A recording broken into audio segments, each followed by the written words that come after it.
Okay, I guess we'll go ahead and get started. Welcome, everyone, and thank you so much for making time to visit with us this afternoon on this breakout session on managing the potential of distributed energy resources. My name is Dana Harmon, and I'm the principal of Juniper Advisory Group, advising NGOs, nonprofits, philanthropy on an equitable energy transition, and I have the pleasure of moderating this panel today. Today, we will be talking about the potential of distributed energy resources and how solar storage and other DERs can help utilities with their long-term goals and how utilities are managing the growing number of DERs on the grid. We have 4 esteemed panelists with us today, which I'll introduce briefly and then allow them to introduce themselves and their perspectives on the topic. And then we'll go into a Q&A session. Most of this will be really informal and open-ended, so feel free to ask questions as we go, because that always makes the discussion a lot more interesting. So with us today, we have Jean Rodrigues, who is the Assistant Secretary of Energy for the Office of Electricity with DOE. We have Jason Handley, the General Manager of Distributed Energy Group for Duke Energy. Rich Ramirez, Head of Innovation and Technology, Corporate Social Responsibility for DTE Energy. And Eric Young, VP of Industry Solutions for Generac Grid Services. So we thought we'd start with maybe the DOE perspective to help set the context of our discussion, and then hear from each of the utilities and the partner. So Jean, may I turn it over to you? Thank you very much, and thank you all for showing up. I have the very unpleasant duty right now of calling Dana out for a misrepresentation, maybe even an out-and-out lie, which is to say, Dana said that this panel is going to discuss the potential of distributed energy resources. If that's all we talk about, get up now and leave the room, because that's just so much chit-chat. Well, the DOE perspective, and my personal mission is this, that we need to take this vast potential of distributed energy resources. They're put there by the markets, by people, by utilities, by the companies like you see up at this table, and start tapping into it to make it used and useful on a truly transformational scale. So the DOE perspective on this is, let's pat ourselves on the back for 30 seconds for building up a tremendous resource, and let's continue building up that potential. But let's also find the practical solutions that put that potential to productive use on the grid, in the energy system, and most importantly for the American people. Thank you very much. Good context. And forgive my outright lie from the beginning of the discussion. Rich, tell us a little bit about DTE. So over at DTE, we have, it's not just innovation, we call it applied innovation. So really focusing on the current business challenge and opportunity. And so with looking at DERs, it's actually exactly what Jean said, is like, how quickly can we introduce new experiments that bring us speed to value of this potential? And so throughout this discussion today, you'll hear about where we are placing different experiments in order to get to the consumer, get to industry quicker with these new assets coming online. Excellent. Thank you. Jason. Well, Jean is definitely in the right business, because I almost stood up and applauded after that. I think that was an excellent opening act for where we are. My name is Jason Handley. I get the pleasure of leading our distributed energy group at Duke Energy. And really what that means is I oversee our interconnection group, I oversee our deployment team, and then our operations and maintenance team of all of our distributed energy resources on the distribution connected grid. So where we're trying to go is with all of our jurisdictions, but we're being driven by some legislature out of North Carolina, which is really helping us get where we need to be earlier than we had planned on it. And so that's a challenge, but it's also a really good challenge for us to go through and try and reevaluate how we're going to use these new technologies, these new distributed energy resources in a way that we can get rid of some of our more carbon-intensive assets. So I got in this role because I used to lead our emerging technology office at Duke. I had that responsibility for about 9 years now, so I did a tremendous amount of innovation work through there. And now it's basically going and what they say, eating your own dog food. So we pushed it out of the emerging technology office, and now we're putting it into practice. And we're finding things that work extremely well, then we're finding things that we need to improve upon. But the good news is we have partners like the DOE, we have partners like Generac and a lot of our other vendors who are able to work through these issues with us. And I think with the challenge is going to be really finding the people and the personnel to really help get us where we need to be in a shorter time frame than any of us had really thought about. Because the technologies that we have to implement are not only, some of them are here today, but we don't even truly understand some of the things we're going to need to truly be successful by 2035, 2050, whatever your timeline may be. So it's very important for us to ensure that we have a very good line of sight on what we can do and then how we can do it economically for our customers, because we have to also balance the CO2 reduction with the upward pressure on rates. Thank you. I don't know what to say. I think it's all been covered now. I think it's from my perspective, being a partner to the industry, and we're a company that supplies assets, we supply software, we supply services, and so we have a varied set of personnel that have a lot of different experiences. A lot of us come out of heavy industry. I come out of heavy industry, control systems background. How do we actually do a distributed control system across an entire grid, which is the world's largest interconnected machine? Like, how do we control that thing? We've spent, as an industry, 135 years optimizing the supply side of the equation. How do we generate better? How do we generate cleaner? How do we move wheel that power across vast distances? And we've optimized that, I like to say, to the nth degree. Like, we've squeezed everything out of that we can squeeze. We have carbon reduction targets. We have to do things to help just society as a whole in that respect. And so my view is we now have to flip that script. We have to invert. I have a slide that I use all the time that says, we're going to invert the grid. What I mean by that is we're going to set supply. We need to get to a place we set supply at its most efficient point, and we optimize the demand or the load to that supply. And that's the way we get to the next level of innovation. Now, applied innovation is great. I call that planned invention, right? Because we have to partner with everybody sitting at this table, people in the audience, in order to figure out what we need to invent, when we need to invent it by, and how to codify and roll it out to the industry and make it actually work. Not just some pie in the sky idea of how to do this. And that's really what we've been focused on. What my group's been focused on is really software control systems, distributed control systems, centralized hybrid distributed control systems. Use whatever moniker you want, but how do you control this stuff from afar, but with enough precision that it actually makes a difference to a voltage level, to power flows, to cost of supply? Excellent. Thank you. Thank you each for that perspective and for setting the context for our discussion today. In terms of the flow of our conversation, I think we'll talk a little bit about one of the topics that each of our panelists mentioned in their opening remarks, and that is around innovation. Talk a little bit about innovation first, and then we'll move on to really where we see opportunities for investments or key areas where we need to invest our resources. And most importantly, finally, the people aspect of all this. How do we make sure that we're developing systems that are equitable, that are just, and that serve customers in a way that transitions us to the future? So first, we'll start with the innovation topic that you each mentioned. And the question's kind of a broad one, and there are so many things that we can talk about related to this topic, but would love to hear what innovations around distributed energy resources are you most excited about right now, today? And we can popcorn around. I'll let you take those as you'd like. I'll start out since I was the first to start yakking at you. And that way I can steal the best ideas from the folks sitting next to me and around me. I always tell my folks back in the Forrestal building that there's no silver bullet solution to solving this puzzle of how I love your notion of inverting the grid.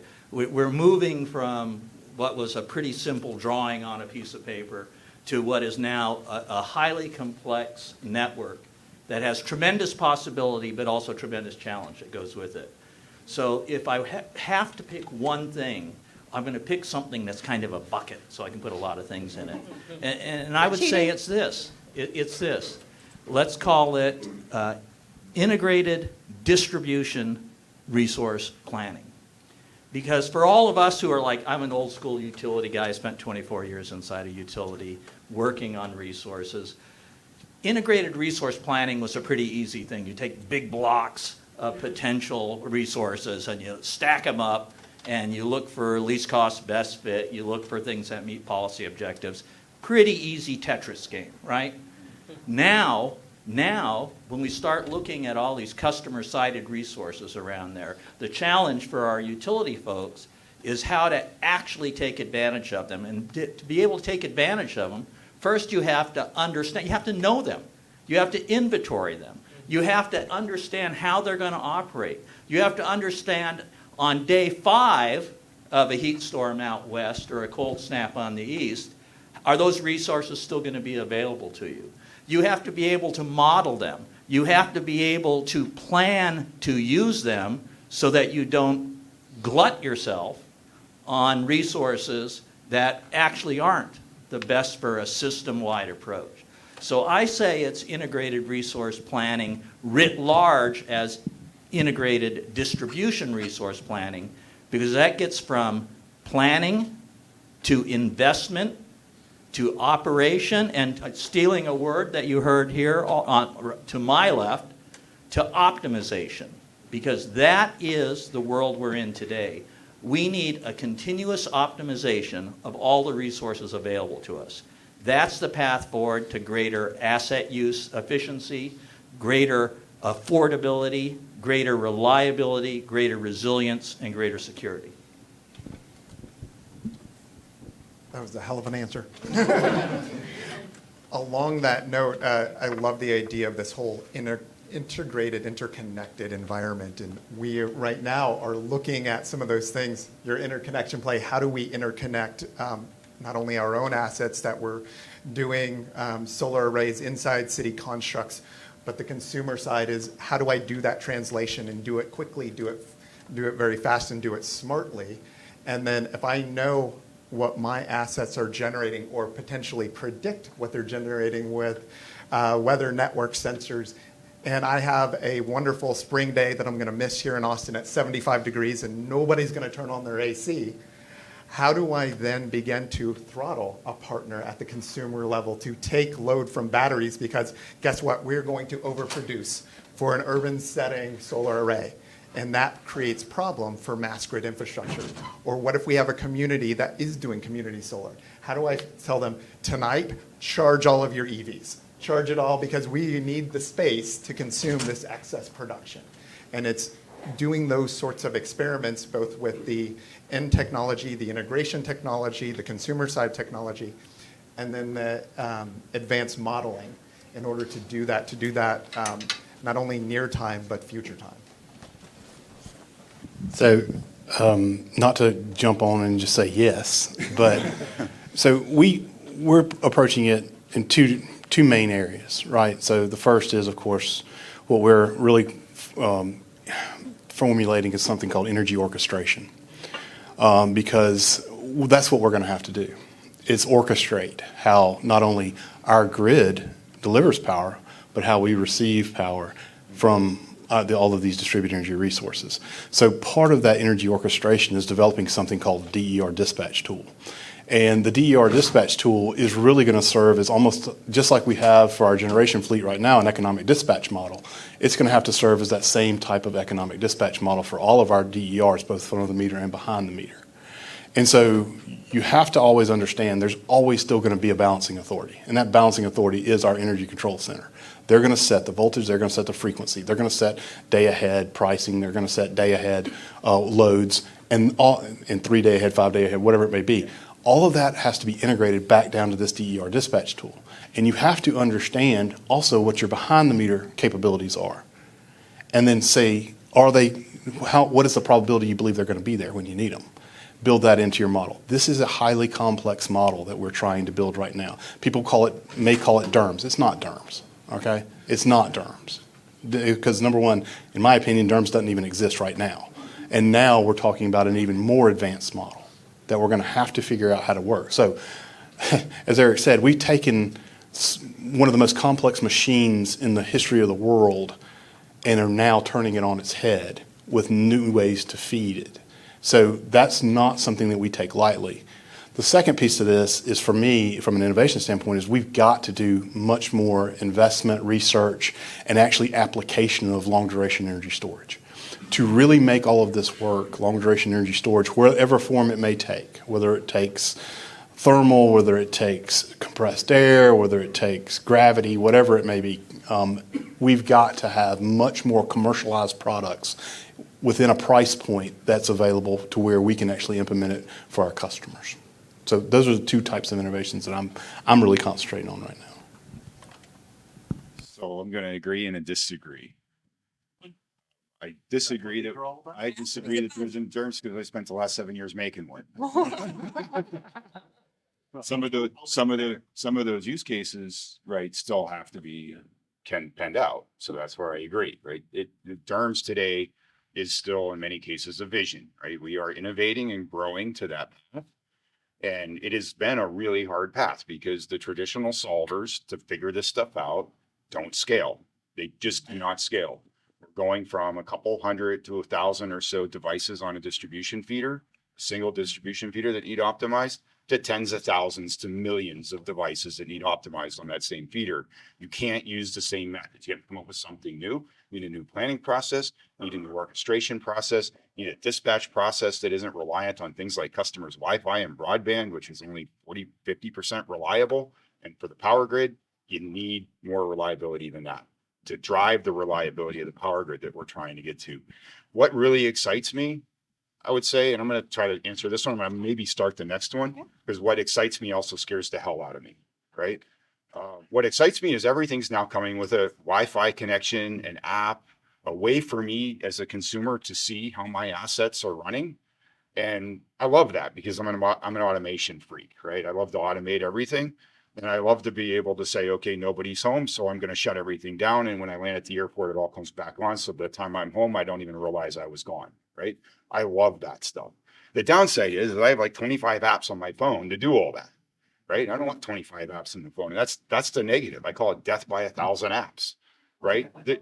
There's no way for the average consumer to get their hands around this so they're feeling comfortable handing their house to their utility, no matter how they're trusted, right? And say, manage this for me, use it for reliability, which is make sure my lights never go out, use it for resiliency. So if my lights do go out, make sure I'm not impacted as a consumer as much, and somehow be able to monetize it. Like there is a three-legged stool there that's highly unstable. And DERMS, the vision for a true DERMS is to figure that out. And that's really the journey that we're on with our utility partners to try to figure out how to do that, but to do it in a very customer-centric, easy to use, easy to understand. So mom and pa can have this running at their house, supported by their kids, and they never get participation fatigue. They never opt out because they never feel the impact of it. Yet we're not building more coal plants to be able to fund the electrification of the future. Well, let's keep going with that. Yeah, I apologize, but if you don't mind, let me wrap a ribbon around what you heard from the four of us. Those of you sitting out there, I know you walked in the room and said, "Oh, four guys in sport coats. Here we go again." But what you've heard at this table today, what I think is truly important, strike that, critically important, is that we're moving from a command and control world into one that requires orchestration. And orchestration is as much an art form as it is a science. It's as much about understanding the human behavioral characteristics as it is understanding the technologies. It's as much about, and if you got your pen, you have a pen, write this down. It's as much about embracing the complexity of the new system and figuring out how to optimize it, as opposed to the old school thinking of the 19th century grid and the 20th century grid, which was to avoid complexity at all costs. We, sitting at this table, are the folks who are here thinking about something that, in every conference you go to, somebody's going to put up a slide. There's an incredible transformation underway. Well, transformation is overused except by this panel. we are in the process of transforming not just the hardware, not just the software, but also how you operate, plan for, and optimize an energy system for the whole of the American people. And I think that, what you just heard here, this debate, and they were kicking each other under the table. I don't know if you could see that. But that is a challenge, but a challenge worth embracing. I love that. And it's exactly the point. It's like, how do I connect, not just with Generac, which it's easier when a developer uses 35% of ours, probably integrates using their system. But you're going to have all these new technology providers get into the energy space and now have to create a translation layer to interact because you want the 45 million apps on your phone in order to do one micro thing on, but we have to figure out how to do that and do that quickly. And then there's going to be consolidation over time. But how do I interconnect? How do I interact? And then, oh, by the way, I love the behind the meter, because you might plan for it and you have a developer go and do it. And it's like, oh, I can have X amount of assets in this neighborhood at this time. And oh, by the way, it's like, guess what? I need to see what actually got built, because if they produce way more than I can consume on the other side, it becomes a massive safety issue. And so we're already looking at, okay, how do we leverage satellite technology and AI and ML to say, oh, four solar panels were supposed to be there, but 10 exist. It's like, how do I do that at scale? Because we have, I forget how many millions of square miles of service territory. I need to know with a capital K, otherwise somebody might die. Yeah, I think even doubling down on that, it's not to be Mr. Doom and Gloom, but we're now getting enough penetrated capacity, export capacity on distribution feeders that they can mask faults, right? And so how do you get, I mean, this is something that we have to solve for collectively. How do you not mask a fault on a feeder when that fault can actually burn something up, right? California, we have PSPS events, fire safety disconnect events, because things are happening on distribution feeders that you can't actually see without massive upgrades to those infrastructure, that specific infrastructure. I mean, I've seen there's a whole bunch of numbers floating around. The one that probably strikes me the most is to actually rebuild the United States distribution system to harness these new technologies. Build something like $12 trillion or $14 trillion worth of upgrades, or we got to do it with software and control systems, right? That's not going to be free by any stretch of the imagination, but it shouldn't be $12 trillion to do. It all comes back down to the end consumer and the context of how they use their assets, how they use their one asset or their 25 assets or whatever, and how do we actually model that residence and use their assets incredibly intelligently so they really don't feel the impact of their assets being flexed. I think we also have to solve, and I think one of the next subjects, and I'm maybe leading the witness here a little bit, is, you know, how do you pay for it, and how do you compensate an end user, an end consumer, for using their assets, right? Technically, you're using their assets to keep the lights on for everybody, including them, right? Should you really be giving them an extra cappuccino a month for doing that? Is that worth it? I mean, to me, like the cost of a water heater, like if I'm going to do a heat pump water heater, I got to get it. It's just a lot of cappuccinos, man. Just a lot of cappuccinos. So, I mean, don't bother. Sell me on how I'm helping everyone. We're doing a generator program in Texas at ERCOT, where we had marketing campaign. It flopped. It was bad. Jesse's sitting here. I mean, it was bad. We said, you know, bring your generator. We're going to do great things. And it turns out everybody hates ERCOT. So nobody wanted to help. We changed it to Texans helping Texans, right? Texans helping Texans keep their lights on, keep their power on. And we have massive uptake since then, right? And it's finding a message in the local communities to be able for them to bring their house. Now, they're not making it. None of those participants are really making any money on it, letting us flex their generator. They're getting their fuel covered, right? But they're not like, you know, going out and buying a next model up car because of it, right? But it's their help. They realize they're helping their community work through this.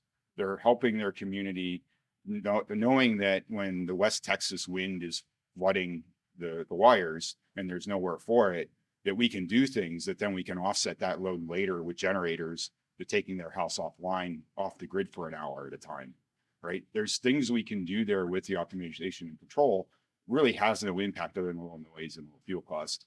But it's just one example of how you interact with local communities, how you get co-ops and municipalities engaged, not just the IOUs. It's not just the big guys that we need to solve this problem. It's everybody.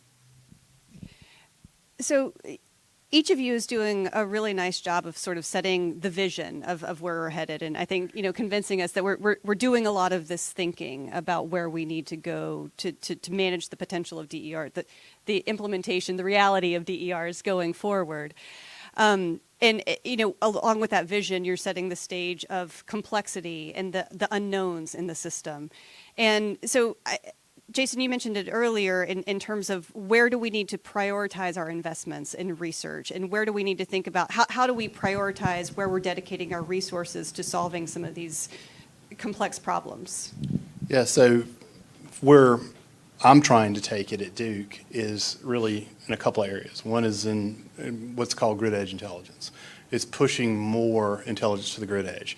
We've always had a command and control structure. We're never going to get rid of our centralized control system. So the ADMS vendors, the OMS vendors, y'all are safe. We're always still going to need those.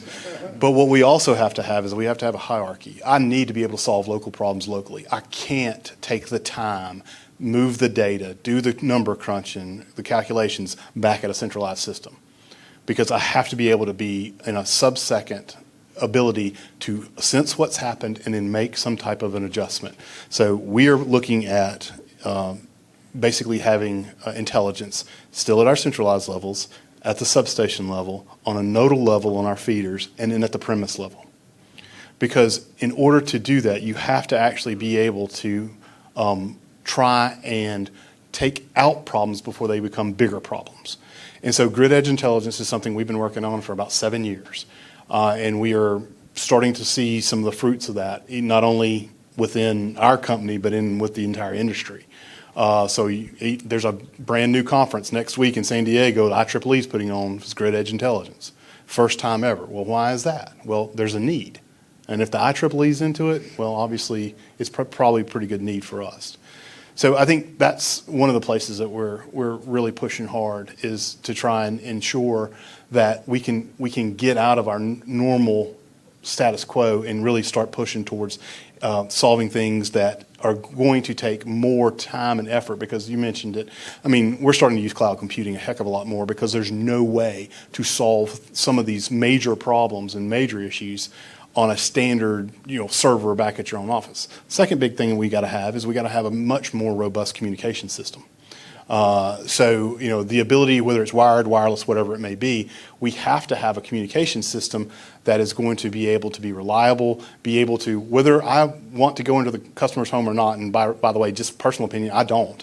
I'd rather have some type of integrator or be on the outside and deal with just right on the outside, because there's too much complexity, much more complexity once I get inside.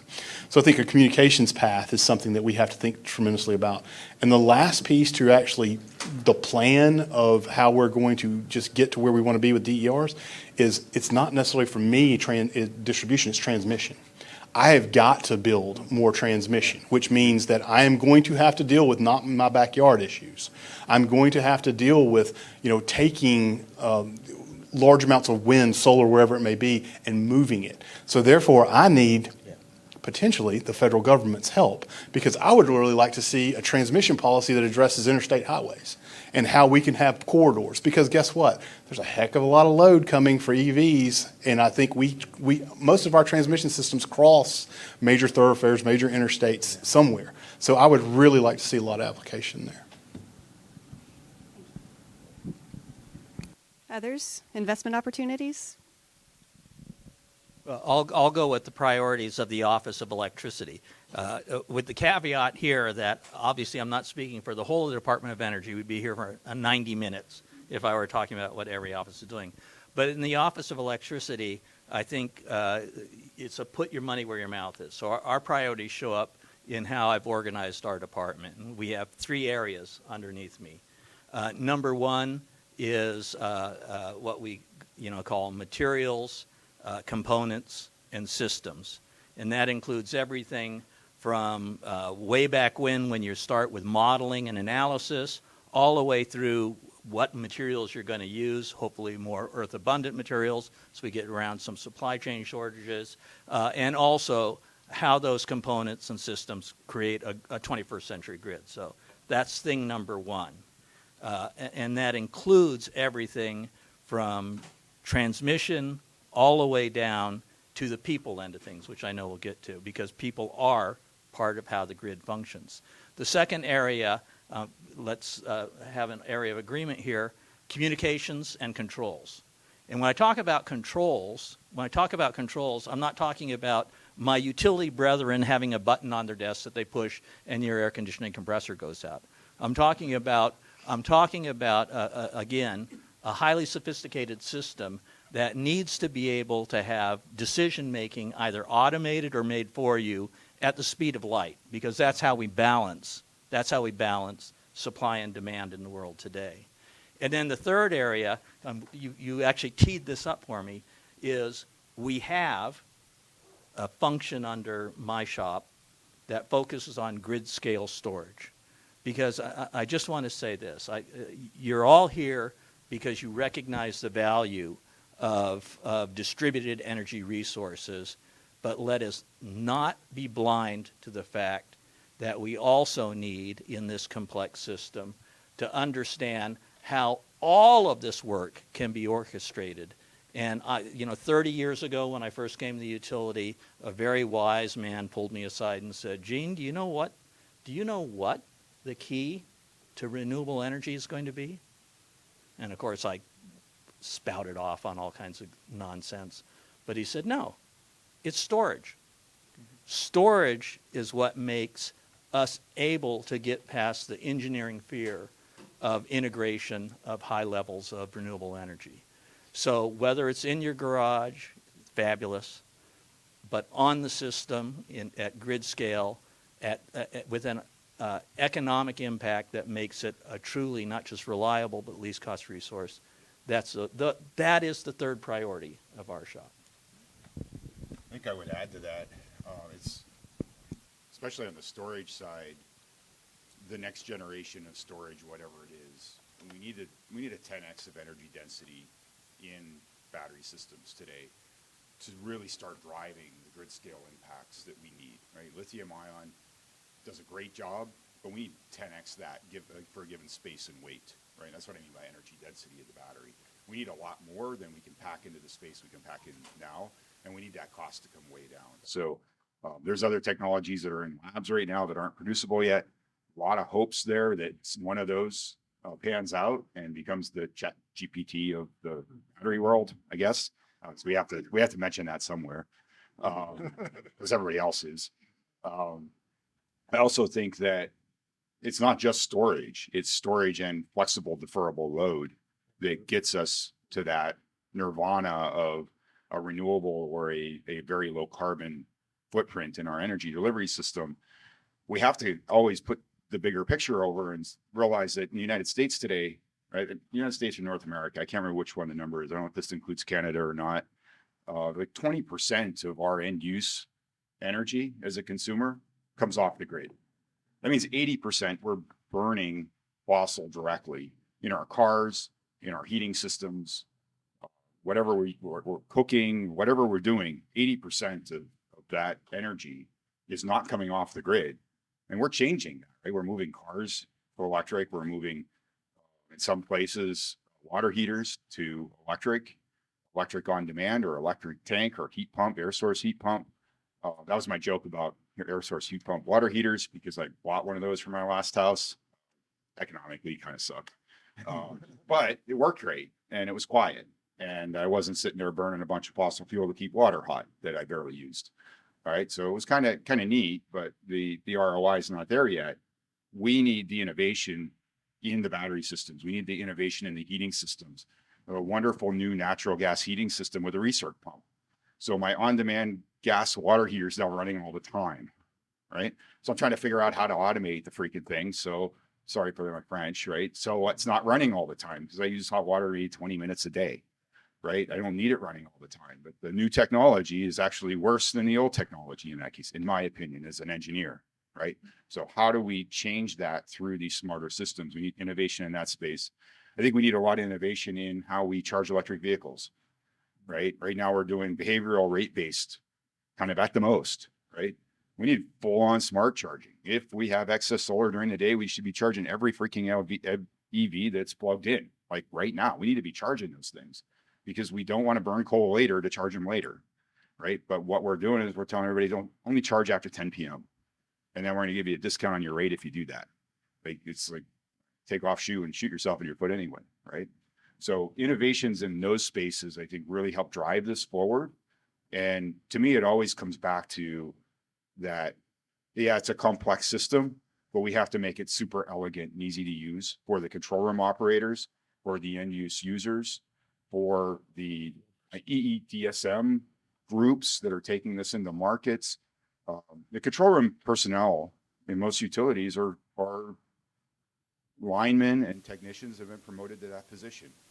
They don't have master's degrees in electrical engineering. They're not computer scientists, right? They've learned that. They know how the system works.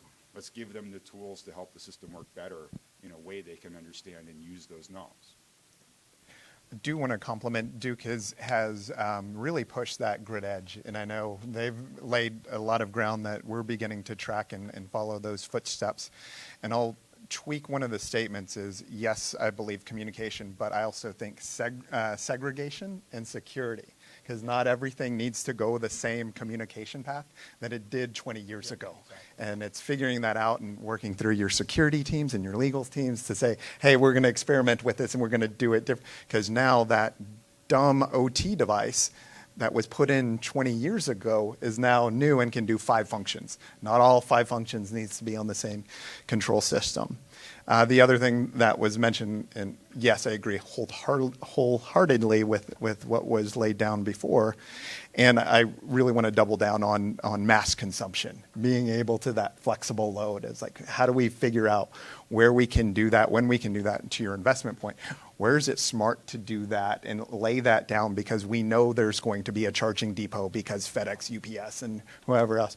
The tougher part is, where do we do that in communities? Because we know a middle-sized business is, hey, I want to electrify my bread trucks. Well, if I do that one, a lot of times there's other people who come right next to them and said, ooh, they did electrification there. I want to add on. And so all of a sudden you have a little neighborhood that might be 60 years old and all the infrastructure around them isn't there, but they had one and now you have 5 or 10 people going. It's like, ooh, that's a great idea. How do I scale that quickly? So let's use this opportunity to take it to the people part of this story, which is at the end of the day, you know, who we're serving, why we're doing this thinking, and these talks go so fast, and we've only got about 7 minutes left. But I would love to hear how you're each thinking about how do we make sure that the people, the end consumers are centered in these decisions? And how do we make sure that the benefits of the investments of the distributed energy resources are distributed equitably and in a way that will work for all communities and all families that you serve? So I'll start with, you know, from as a company that's both a manufacturer and a DERMS provider. Call it a DERMS, that's okay. A DERMS provider. We've partnered with a number of call them not-for-profits or investors that are really focused on the LMI community. And so we give them preferred pricing. We give them marketing materials. We have, you know, standard installations that if their house is a certain spec or up to a certain spec, it's a really known price to go in and put that installation in so it can be financed, and that financing can be paid back through market revenues and other mechanisms that makes this newer technology available to those who wouldn't otherwise be able to afford it. And so on that, specifically on the LMI, we're trying to find ways to get them engaged and bring the technology curve, bring them up the technology curve with the more affluent communities. At the same time, we need everybody to participate. We need the affluent community, the guy that doesn't care what his electric bill is, doesn't care what his gas bill is. We need him to participate because that helps everybody. right? He's the one that has the really high efficiency stuff that you can go in and control and manipulate and do all sorts of good things. And by getting him on board, we actually can create more reliability of the system by using those assets with even less impact to anyone else in order to maintain the balance on the whole, right? This is important now. I think it's important now. I think as we start losing inertia on the system and start losing the large rotating masses that we are losing, we need this more and more and more, right? And one of the innovation to people, how do we get people, like, I don't even know how to describe the system inertia to the average Joe, but we need synthetic inertia on the system, and we need every consumer to participate in that, right? And so we have to find a way to ubiquitously across the entire population, get people engaged and moving towards these controllable things without all of the, I'm a capitalist, but without all the capitalism, right? It's got to be more altruistic. We've got to find a way to engage people without driving the electric price up to $90 a kilowatt. Like Derms, synthetic inertia is a myth.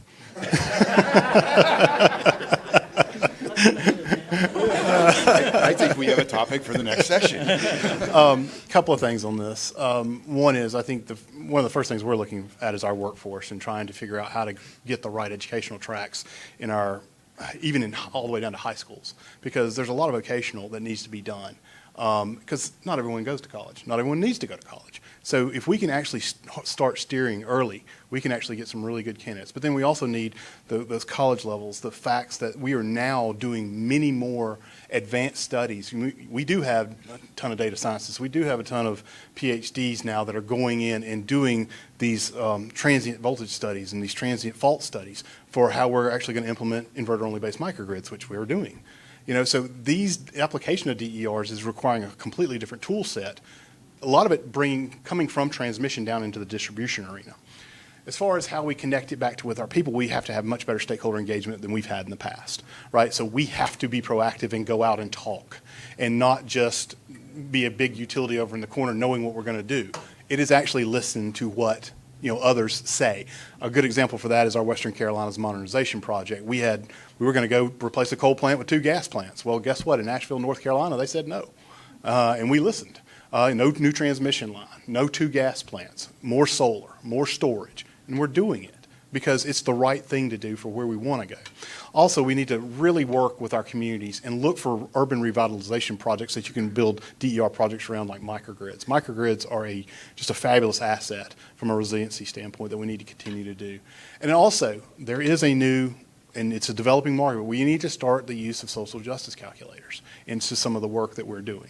So this is a new front for us. I am not saying that we're there yet or we're close to there yet, but it is something that is evolving and that we've got to start considering as we start doing projects.